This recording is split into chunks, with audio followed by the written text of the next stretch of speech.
February 1885, a six-day skating tournament was announced to be held March 2nd through 8th, 1885, at Madison Square Garden in New York City. Champion skaters signed up to compete, and the field also included some ultra-running pedestrians. The winner would receive $500, or $14,000 value today, and a diamond belt.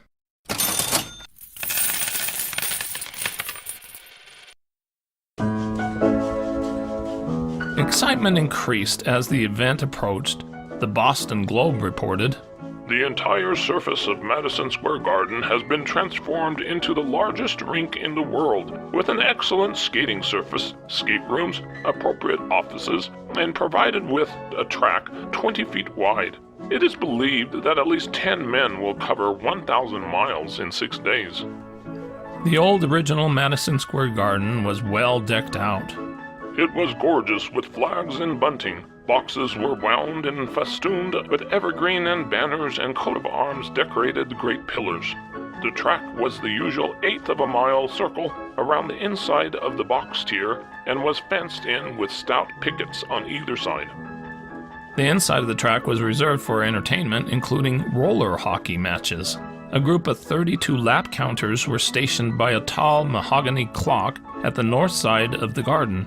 They transmitted their lap counts through a speaking tube to a person maintaining an immense scoreboard that was updated once per hour. On the east end of the garden, skaters' apartments were fenced off for the skaters and their crew to sleep. Skaters could also retire to a room in a nearby hotel, the Putnam House, for extended breaks. A few key entrants should be profiled.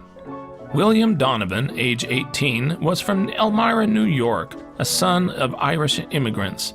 He was a newsboy and a shoemaker by trade. As roller skating started to become popular, he entered and won several short-distance matches and turned professional.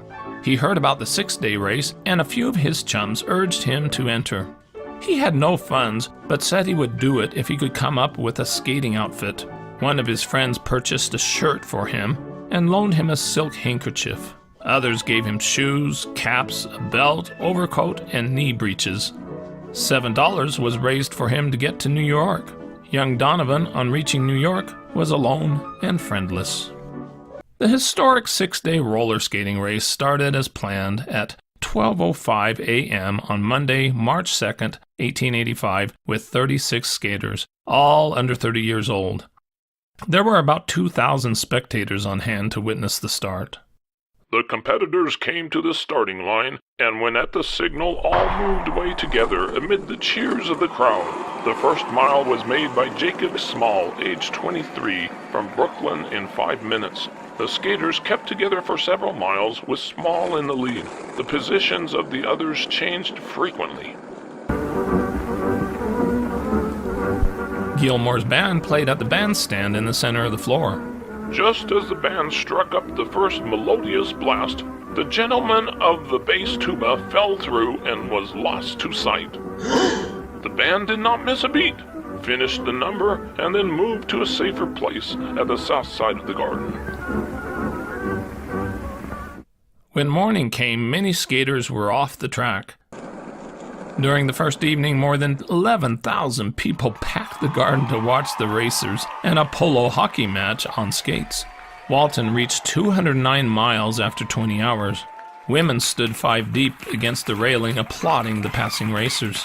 During the second day, the skaters started to take extended sleeping breaks, and the lead changed more often.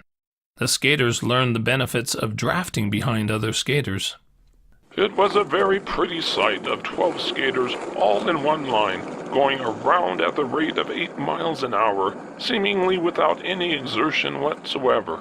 The prince of the rink, as Meyer is called, calmly chewing a toothpick at the head of the line." In the evening, the big crowds returned. "The audience was such as is seen at any New York theater. Nearly half of the 4,000 people were ladies, and the brightness of their costumes and the air they gave to the occasion was such that made the place doubly attractive." After 48 hours, the ultra-runner Schock held the lead with 421 miles, followed by Donovan, the 18-year-old newsboy from Elmira, New York, with 400 miles. Donovan was doing so well that some men stepped in to be his handlers. 6 more skaters had withdrawn, including Hart, with 123 miles, who said that he had become tired of going around on rollers. 27 contestants remained. On day 3, Donovan pulled ahead of Shock, going around the track like mad, but Shock continued to pull up a strong fight. His trainer revealed that he had been bothered by kidney pain and had to lean forward to relieve the pain. Donovan passed 600 miles at 70 hours. A fellow Irishman spectator presented him with an enormous floral horseshoe. About 20 minutes later, Maddox fainted and suddenly toppled to one side and fell into a heap on the track.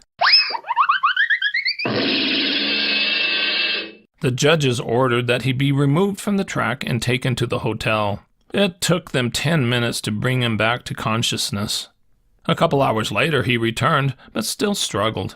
He resorted to carrying a sponge saturated with ammonia, which he frequently applied to his nostrils.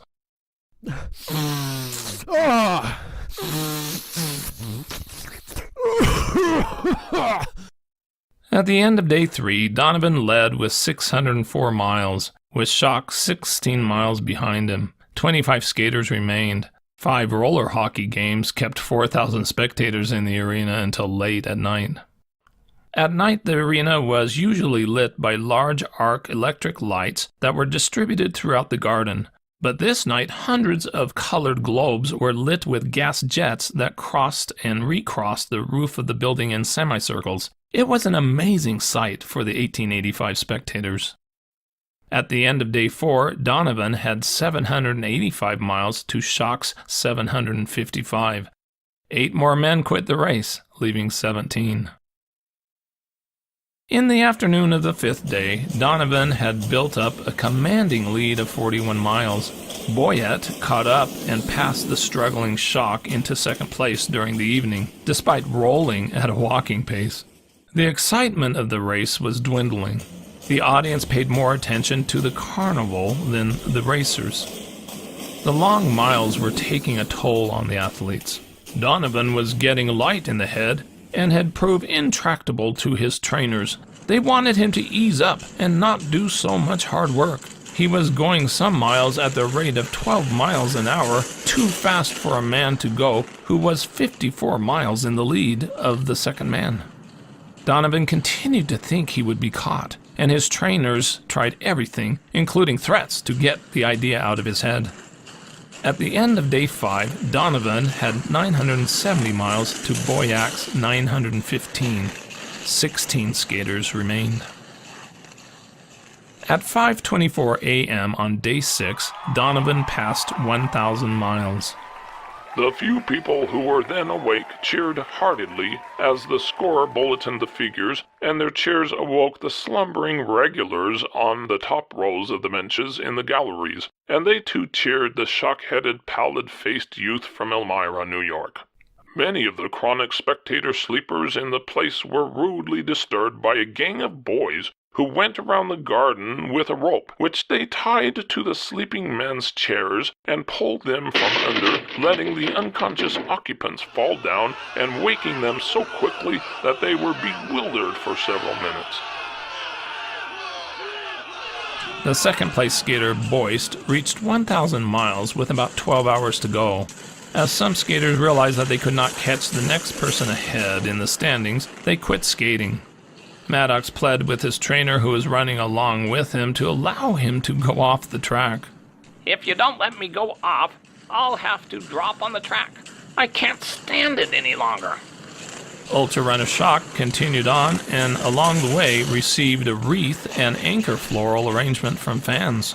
The trainers' tables looked like conservatories, banked high with almost every product of flora. Donovan also quit several hours early, which disappointed people wagering that he would reach 1,100 miles. Hey, keep going. Don't stop. Finally, only Goodwin was on the track because all the others had quit. He wanted to quit too, so the end came officially 2 hours early. Donovan won by 47 miles with 1,092 miles. After the race was over, the referee presented the men with medals and money, while the crowd stood around and clapped and cheered the men who were presented with prizes. The band played Home Sweet Home, and the crowd left the building as Barnum's circus men came in to tear up the track and transform the building into a circus. Donovan's ecstatic trainers took Donovan to Putnam House and fed him oatmeal gruel, 2 soft-boiled eggs, toast, and tea.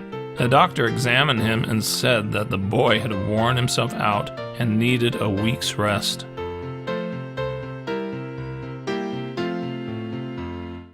Donovan's condition was very concerning.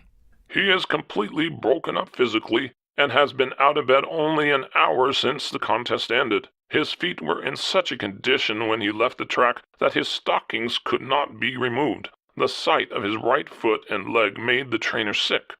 That's gross.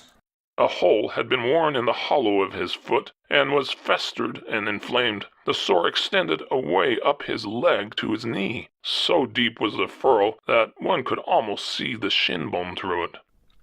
The following day, reporters visited Donovan at his hotel room. His feet are in terrible condition. His complexion is ghastly, and his eyes are sunk deep in their sockets. On the second day after the finish, Donovan still was not doing well. There were rumors at one time that he was dying, and the lad certainly did himself an irreparable injury by continuing in the race without proper attendance. It is a wonder of the physicians who had been called in since his retirement from the track that he could have finished as he did. But soon he appeared to recover. Today he is a champion, well-dressed, well-fed, with every comfort at his command, and richer than he ever was. Donovan's hometown of Elmira was howling for their hero to return. The boy's father was determined to take him home and did so against the protests of his trainers. He was taken by train to Elmira by his relatives. Donovan was met at Elmira Depot by half the town, and the same evening a big reception was given him at the rink. He was the hero of the hour and exhibited at nearby towns.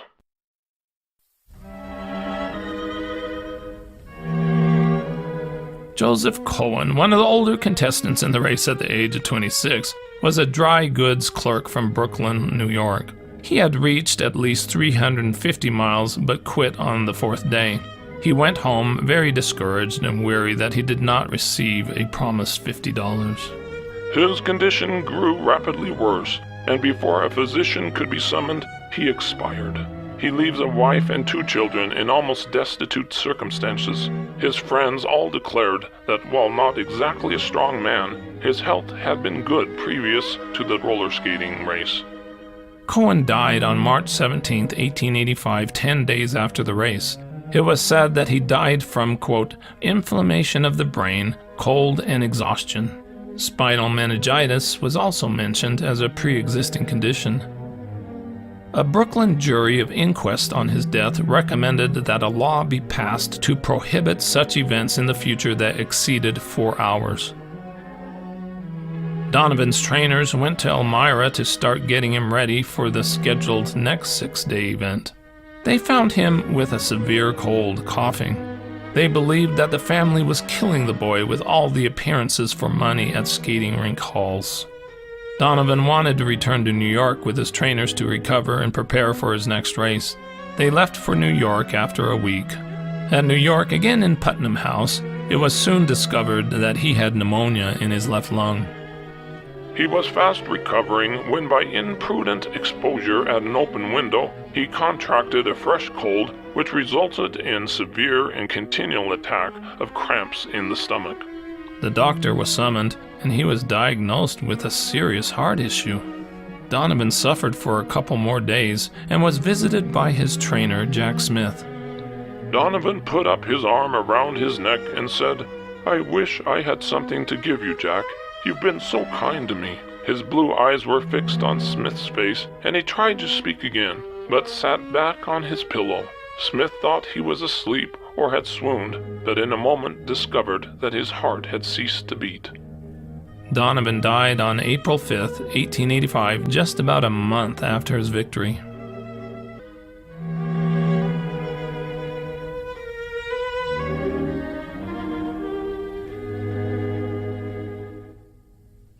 of his deaths spread across the country. Immediately, efforts were made to prohibit six-day races, which was characterized as including brutality, betting, gambling, abuses, and horrors. The deaths of Donovan and Cohen demonstrates the necessity of passage of laws to prevent such contests. In St. Louis, it was written, There is absolutely nothing to commend these exhibitions. The fate of poor Willie Donovan, the victor, is too fresh in our minds to permit us to advocate the repetition of such a race, and we trust the National Rink Association will take the matter in hand.